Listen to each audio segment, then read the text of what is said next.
नमस्कार, आप देख रहे हैं अपन उत्तराखंड और आपके साथ मैं हूं नशरत। तो चलिए बुलेटिन की शुरुआत करते हैं। पीएम मोदी ने आज बद्रीनाथ और केदारनाथ के निर्माण कार्यों का वर्चुअल ड्रोन के माध्यम से निरीक्षण किया। इस दौरान सीएम धामी ने कहा कि कुछ कार्य संस्कृति विभाग और पुरातत्व विभाग द्वारा किया जाएगा, जिस पर आज पीएम मोदी से चर्चा हुई। उन्होंने बताया कि पहले श्रद्धालु बढ़ने से कार्य विलंब हो जाते थे, लेकिन अब की बार श्रद्धालुओं के साथ साथ निर्माण कार्यों में किसी तरह की कोई बाधा उत्पन्न नहीं हुई। अल्मोड़ा पहुंचे सांसद अजय टम्टा ने अल्मोड़ा विकास भवन में जनपद में स्वास्थ्य विभाग एवं मेडिकल कॉलेज की समीक्षा बैठक आयोजित की गई। इस बैठक में खासतौर पर स्वास्थ्य सेक्टर पर उन्होंने कहा कि अल्मोड़ा मेडिकल कॉलेज महिला चिकित्सालय और चिकित्सालय में स्वच्छता अभियान चलाकर स्वच्छता पखवाड़े के तहत लक्ष्य निर्धारित कर कार्य करना सुनिश्चित करें।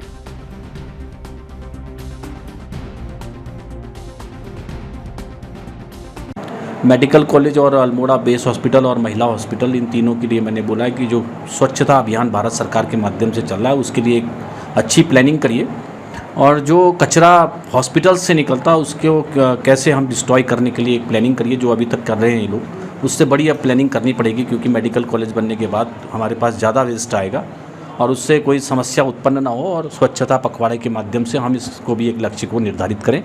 यहाँ जो सर्जरी और जो बाकी इंफ्रास्ट्रक्चर मेडिकल कॉलेज का बनना है, उस मेडिकल कॉलेज के साथ सारे लोगों की एक क्लस्टर बना करके कि यहाँ से प्रधानमंत्री नरेंद्र मोदी के जन्मदिन के उपलक्ष्य में चल रहे सेवा पखवाड़े के तहत जहां एक ओर पूरे देश में बीजेपी के द्वारा तमाम कार्यक्रम आयोजित किए जा रहे हैं, तो वहीं उत्तराखंड में सेवा पखवाड़ा के तहत बीजेपी के द्वारा लगातार कार्यक्रम आयोजित किए जा रहे हैं। इसी सिलसिले में हल्द्वानी में सेवा पखवाड़े के तहत नैनीताल जिला पंचायत अध्यक्ष ने तमाम बीजेपी कार्यकर्ताओं के साथ मिलकर दिव्यांगों को कृत्रिम अंग प्रदान किए।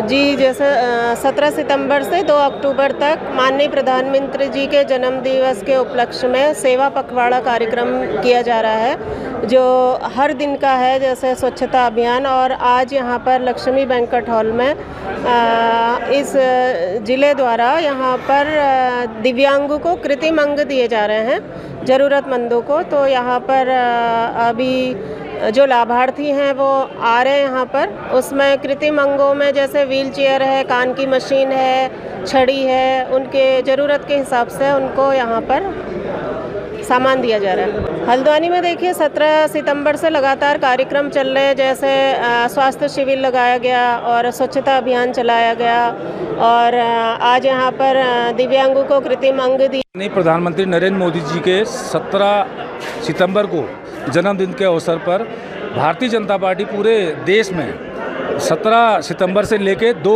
अक्टूबर तक हमारा सेवा पखवाड़ा चल रहा है, जिसके तहत आज 22 तारीख को नैनीताल जिले के ये हल्द्वानी विकासखंड के पास लक्ष्मी बैंक्वेट हॉल में ये सेवा पखवाड़ा के तहत दिव्यांगों को कृत्रिम अंग वितरण किए जा रहे हैं, जिसमें हमारी ट्राईसाइकिल है, व्हील चेयर है, बैसाखी हैं, तमाम कान की मशीनें हैं। उनको यहाँ विकलांग लोग आए हैं क्षेत्र से, तो उनको ये सामग्री दी जा रही है। इससे हमारे भारतीय जनता पार्टी के मंडल स्तर पर, बूथ स्तर पर हमारे कार्यकर्ताओं द्वारा, जैसे आज हमारा विकलांगों के प्रति है ये कार्यक्रम, कल को 23 तारीख को जो टीबी पेशेंट होते हैं उनको भी हमारे बूथ स्तर में जहाँ जहाँ जो टीबी पेशेंट होगा उनको जागरूक किया जाएगा, और उनसे कहा जाएगा कि आप 6 माह के दवा लें, जिससे उनका।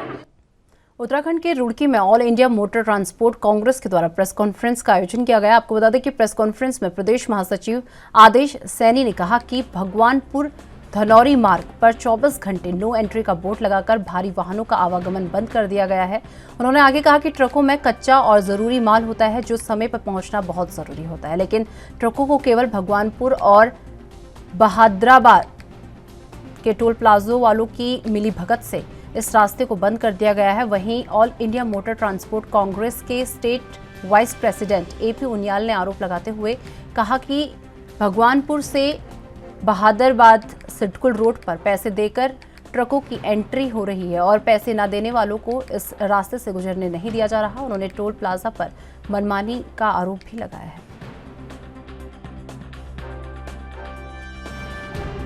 पहले तो मैं आपको ये बता दूं कि जो हमारा संगठन है गैर राजनीतिक संगठन है और 1936 का संगठन हमारा है।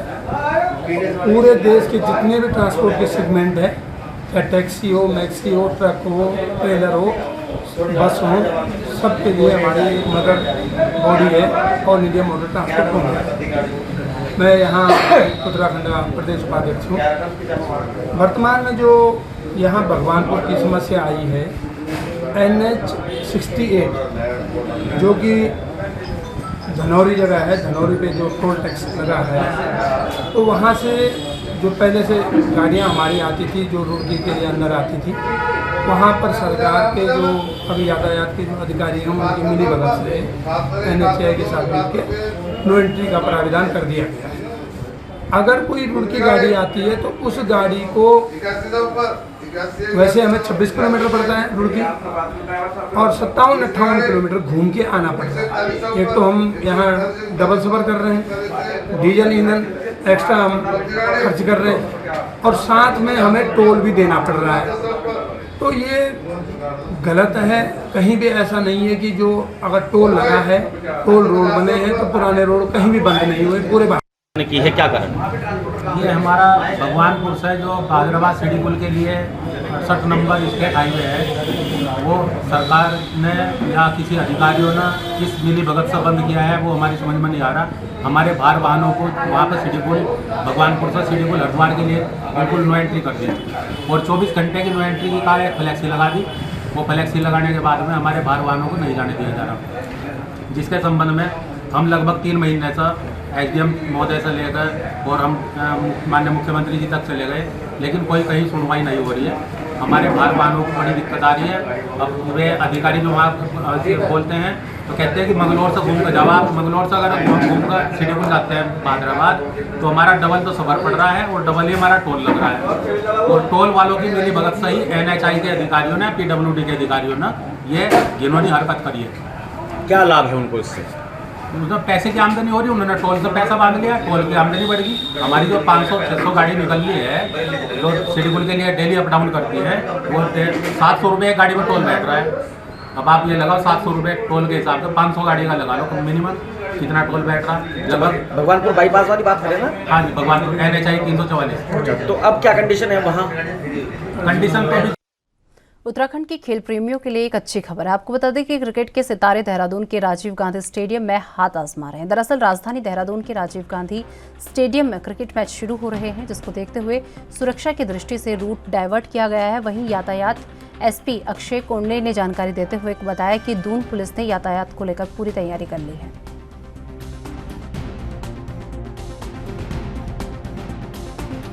लेके दून पुलिस द्वारा पूरी तैयारी हो चुकी है। हमें लगभग 3 अतिरिक्त जिलों से भी फोर्स मिल चुका हुआ है। इसमें आउटर कार्डन, इनर कार्डन की और यातायात की ड्यूटियां लग गई है।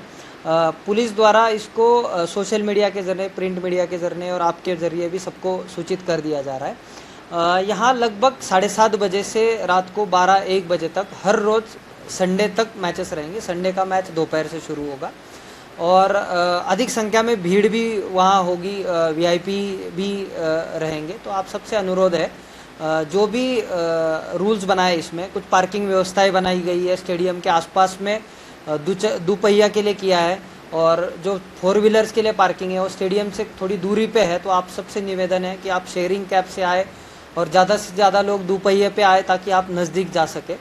साथ ही जो माल देवता से आने वाले वाहन हैं उनको स्टेडियम की तरफ ना जाने देते हुए पार्किंग में डाला जाएगा। तो जिसको भी क्रिकेट मैच हेतु नहीं जाना है रायपुर एरिया में, वो माल देवता से कृशाली चौक होते हुए सहस्त्रधारा रोड यूज करें। सेम चीज़ ये जोगीवाला और रायपुर से माल देवता जाने वाले लोगों के लिए भी होगा। तो कहीं ना कहीं स्टेडियम वाला एरिया अवॉइड किया जाएगा और शाम को 4:30-5 बजे से उत्तराखंड के दिनेशपुर जिले के अंतर्राष्ट्रीय पैरा बैडमिंटन खिलाड़ी कुमारी प्रेमा विश्वास का स्वागत किया गया। आपको बता दें कि जोरदार टाटा मैजिक जन कल्याण सेवा समिति और बंगाली कर्मचारी उन्नयन समिति दिनेशपुर की इकाई ने अंतर्राष्ट्रीय पैरा बैडमिंटन खिलाड़ी कुमारी प्रेमा विश्वास को स्मृति चिन्ह भेंट कर स्वागत किया और इस दौरान जोरदार टाटा मैजिक जन कल्याण समिति के द्वारा ही दिव्यांगों के लिए रुद्रपुर से दिनेशपुर आने जाने के लिए निःशुल्क किराए की घोषणा की गई।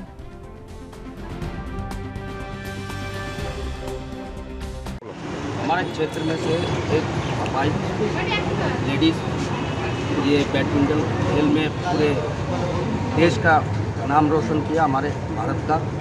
और अब बाहर जा रहे हैं खेलने के लिए। हम चाहते हैं कि इनको भरपूर आशीर्वाद दें, ये जीत के आए और हमारे उत्तराखंड का नाम रोशन करें। इसके अलावा एक निर्णय और लिया गया है जो जाने, इसके अलावा एक निर्णय और लिया गया है, हमारे जितने भी भाई हो, पिता हो, माँ हो, बहन हो, जो भी अपाहिज है, हमारे टाटा मैजिक इनको फ्री शुल्क ले जाना ले आना।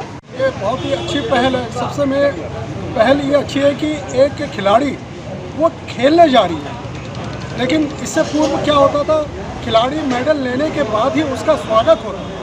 लेकिन आज दिनेशपुर में जो जोरदार मैजिक यूनियन है, इन्होंने बहुत ही अच्छी पहल की कि एक खिलाड़ी जो जापान खेलने जा रही है उसके शुभकामनाओं के लिए एक प्रोग्राम रखा गया है। जो कार्यक्रम का आयोजन किया वो बहुत ही उत्कृष्ट आयोजन है। और सबसे अच्छी बात है कि उनका कुमारी प्रेमा विश्वास पैरा बैडमिंटन खिलाड़ी का स्वागत किया है, शुभकामनाएं दी है स्मृति चिन्ह देके। साथ ही इन्होंने घोषणा भी की है कि जितने भी दिव्यांग हो, चाहे वो खिलाड़ी हो, महिला हो या गैर खिलाड़ी भी हो, उनको आने जाने के लिए सुविधा भी उन्होंने उपलब्ध करवाई है और जिनके लिए वो कोई भी धनराशि नहीं लेंगे। ये इससे बड़ी सेवा और क्या। आज सबसे पहले तो उनको धन्यवाद, टाटा मैजिक यूनियन समिति को बहुत बहुत धन्यवाद। उन्होंने आज स्वागत प्रोग्राम रखा है, क्योंकि मेरा जो चयन हुआ है वर्ल्ड चैम्पियनशिप जापान टोक्यो के लिए हुआ है, जो 1 नवंबर से स्टार्ट है और ये रैंकिंग बेस में इसका सिलेक्शन होता है। कोटद्वार विधानसभा क्षेत्र के अंतर्गत गतिमान विकास कार्यों की प्रगति एवं प्रस्तावित योजनाओं पर कार्रवाई सहित जनता से संबंधित महत्वपूर्ण विषयों को लेकर उत्तराखंड विधानसभा अध्यक्ष ऋतु खंडूरी भूषण ने जनपद स्तरीय और समस्त विभाग के अधिकारियों संग समीक्षा बैठक की। इस दौरान विधानसभा अध्यक्ष ने जनहित की विकास परियोजनाओं में हो रही लेट लतीफी को लेकर भी कड़ी नाराजगी जताई है। विभागीय अधिकारियों को जमकर फटकार लगाई गई और उन्होंने अधिकारियों को साफ शब्दों में चेतावनी देते हुए कहा कि जनहित के कार्यों में किसी प्रकार की लापरवाही अक्षम्य है और किसी भी प्रकार की गड़बड़ी, भ्रष्टाचार अथवा अनावश्यक लेट लतीफी की सूचना मिली तो संबंधित अधिकारियों को जवाबदेही तय की जाएगी। साथ मीटिंग करी है, काफ़ी देर तक ये मीटिंग रही, क्या कुछ निर्देश रहे? देखिए, ऐसे पहले तो सारा मैंने रिव्यू किया कि हमारी सारे डिपार्टमेंट्स का, चाहे वो PWD हो, जल संस्थान हो, कृषि हो, हॉर्टिकल्चर हो, सारे वेटनरी हो, उनका रिव्यू किया और जो भी समस्याएं पिछले 2-3 महीने में, क्योंकि ये बैठक एक बार पहले भी मैं कर चुकी हूँ, 2-3 महीने में जो चीज़ें मेरे समक्ष आई हैं या जो मैंने देखी हैं, उन बारे में अफसरों के साथ बातचीत हुई है, किस तरह से प्रोग्रेस हुई है, क्या कितनी सड़कें बनी हैं, पानी की क्या स्थिति है, क्यों हमारे सैंक्शंस नहीं हो पा रही चीज़ें, तो इन सब जिला योजना में क्या आया है, खनज में खनन न्यास में हमें क्या मिल सकता है। तो इस तरह की जो बैठक हुई है उसकी आज हमने यहाँ पर बैठक ली है और मैं आशा करती हूँ कि धीरे धीरे चीज़ें सुधरेंगी, चाहे वो रोड का डामरीकरण हो, हमारी इंटरलॉकिंग टाइल्स हो, पानी की पाइप्स बदलने की बात हो, कृषि में सीड्स वितरण की बात हो, तो हर चीज़ पर आज हम लोगों ने लॉ एंड ऑर्डर पे बात हुई है कि किस तरह से लॉ एंड ऑर्डर को हमें अब आगे और सुधारना है, किस तरह से स्थितियों को और इम्पोर्टेंट अच्छे से देखना है, ट्रैफिक को कैसे सुधारना है। अभी हमने फिर से वो गोखले मार्केट में हम लोगों ने 1 वे।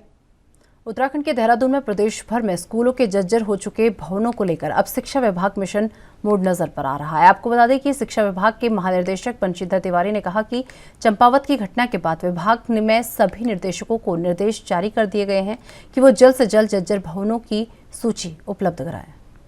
और इसी के साथ आपको बता दें कि उत्तराखंड के देहरादून में पुलिस ने ऐसे गिरोह का पर्दाफाश किया है जो ISBT चौकी के तहत एक घर में चोरी की गई थी और जिसमें सोना चोरी कर लिया गया था, जिसका खुलासा करते हुए SSP दिलीप सिंह कुमार ने बताया कि ISBT की चौकी पर रिपोर्ट दर्ज कराई गई थी। घर पर व्यक्ति के न रहने पर घर का ताला तोड़कर अज्ञात चोरों ने उनके घर का सामान चोरी कर लिया, जिस पर एक टीम गठित की गई और खुलासा करने के लिए निर्देश दिए गए, जिसके तहत आज 4 लोगों को गिरफ्तार किया गया है और उनसे पूरा माल भी बरामद कर लिया गया है। पटेल नगर थाने में एक नगरजनी का जो है मामला पंजीकृत किया गया था। इसमें थाना पुलिस ने बहुत मेहनत करके बहुत इफ़ेक्टिवली पता रसी करते हुए इस अभियोग का अनावरण कर लिया है। 4 अभियुक्त पकड़े गए हैं। ये चारों हापुड़ के रहने वाले हैं। इन चारों में से इनका गैंग लीडर जो है रोहित तोमर है। इसके विरुद्ध 8 मुकदमे हैं, जिसमें से 3 लूट के ही हैं। 3 लूट के मुकदमे हैं और अन्य जो है एक गैंगस्टर एक्ट का भी है, एक नकबजनी का है। दूसरा जो है इसका जो एक शाहरुख है, इस गैंग का जो 2IC कहिए या सेकंड इन कमांड, उसके विरुद्ध जो है 4 मुकदमे हैं। 4 मुकदमों में से इसमें 3 तो नकबजनी के ही हैं और एक आर्म्स एक्ट का है। एक आशीष नाम का लड़का है, आशीष कश्यप, ये बीटेक है। ये इसके विरुद्ध भी जो है 4 मुकदमे हैं, जिसमें 3 तो आपके आशीष के विरुद्ध जो है 3 के 3 जो है वो नकबजनी के मामले हैं और शाहरुख जो है वो BSc फर्स्ट ईयर का लड़का है। तो ये इनका आपराधिक इतिहास भी है। इसमें जो भी आभूषण गया था चोरी में, तो उसके 100% पुलिस ने रिकवर कर ली है। पुलिस को मेरे तरफ से 5000 का मैं इनाम दे रहा हूँ और ये बहुत कम समय में पुलिस ने रिकवरी करके एक अच्छा गैंग वर्कआउट कर लिया है। हापुड़ के रहने वाले हैं, सब एक दूसरे को जानते हैं और इनका मोडस ऑपरेंडी ये था कि ये आकर के रैकी करते हैं। रैकी करने के बाद ये अपना घटना को कारित करते हैं और इसमें अभी फर्दर भी विवेचना चल रही है। इसमें जो भी चीज़ें होंगी, कैसे आई, किस तरह से इन्होंने किनका यहाँ संपर्क सूत्र कैसा रहा, कैसे डेवलप किया। उत्तराखंड के मुख्यमंत्री पुष्कर सिंह धामी के विधानसभा क्षेत्र टनकपुर में एक अनोखी पहल देखने को मिली है। आपको बता दें कि महिला सशक्तिकरण और बाल विकास विभाग की तरफ से आज टनकपुर के विभिन्न आंगनबाड़ी केंद्रों में गर्भवती महिलाओं की गोद भराई की गई, जिसमें उन्हें फल, खजूर और अन्य खाद्य सामग्रियों का वितरण किया गया। वहीं आंगनबाड़ी सुपरवाइजर गीता राजपूत ने बताया कि प्रत्येक माह की 14 और 22 तारीख को आंगनबाड़ी केंद्रों में गर्भवती महिलाओं की गोद भराई की जाती है। इसके अलावा केंद्रों में बच्चों का जन्मोत्सव भी जो है मनाया जाता है। इस कार्यक्रम के तहत जच्चा बच्चा दोनों ही स्वस्थ रहें, इसका पूरा ख्याल रखा जाता है।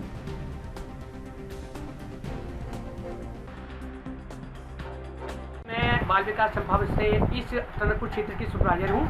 यहाँ पे 14 तारीख और 22 तारीख को हर माह CBE का मतलब सामुदायिक आधारित कार्यक्रम होता है।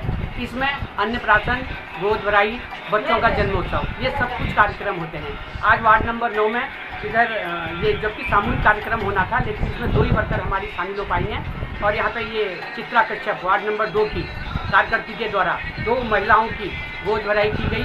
गोद भराई में जो भी इनकी रस्में हैं, केले, फल, दक्षिणा और अच्छे फूल, पत्ती जो भी है, इनकी गोद भराई जाती है ताकि इनके आने वाले समय में इन खुश रहें और जो बच्चा है वो भी खुश रहे। और इनको गर्भवती के दौरान जो इनके हमारे 270 दिन हैं, 270 दिन में भी इनको क्या खाना है, क्या पीना है, क्या आराम करना है, क्या इंजेक्शन लगने हैं और किसके तहत कौन सी सब्जियां, हरी साग सब्जियां, दूध, फल स्थानीय, जरूर नहीं है कि हमें केले मिल रहे हैं या फिर सेब मिल रहे हैं, वो चीज़ नहीं। जो हमारे 10 किलोमीटर के दायरे में हमारा जो ये खाद्यान्न उत्पन्न होता है हमारा नगर का, हमारे एरिया का, वो हम दें, चाहे चड़पानी हो, दाल हो, भट्ट हो, सोयाबीन हो, गावे हो, पहाड़ी साग सब्जियाँ हों, उसमें बहुत बड़ी कैलोरी और कैल्शियम, भरपूर मात्रा में प्रोटीन और विटामिन होते हैं। ये हम गर्भवती धात्री महिलाओं को बताते हैं। और अभी इस माह तो हमारा पोषण माह कार्यक्रम है, बहुत बम्पर कार्यक्रम चल रहा है हमारे यहाँ 1 तारीख सितंबर से 30 सितंबर तक। इसमें सामूहिक रूप से सभी वार्डों की वर्करें भी क्या कहते हैं सभी। तो चलिए मेरे साथ अपन उत्तराखंड में बस इतना ही। देश दुनिया की तमाम बड़ी खबरों के लिए देखते रहिए NB न्यूज़। नमस्कार।